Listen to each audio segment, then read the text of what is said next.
வருகிறது. தண்ணீரின்றி நம் வாழ்வதை கற்பனை கூட செய்து பார்க்க முடியாது. மனிதன் பலவற்றை சார்ந்துள்ளான், அதில் நீரும் ஒன்று. உயிரினங்களின் மத்தியில் சிந்திக்கும் ஒரே தன்மையை பெற்ற உயிரினம் மனிதன். ஆனால் மழைநீரை சேமிக்க வேண்டும் என சிந்திக்க தவறிவிட்டான்.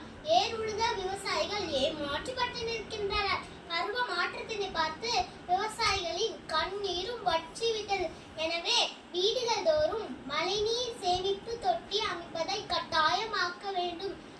மேலும் 2050ஆம் ஆண்டு உலகம் மிகப்பெரிய சவாலை எதிர்கொள்ள நேரிடும், அதுவும் நீருக்காக என விஞ்ஞானிகள் எச்சரிக்கின்றனர். எனவே ஏரி குளங்களை தூர்வாரி மழை நீரை சேமிப்போம், மரங்களை வளர்ப்போம், காடுகளை பாதுகாப்போம், மழையை வரவேற்போம், வரும் சமுதாயம் வாழ வழி செய்வோம். நன்றி.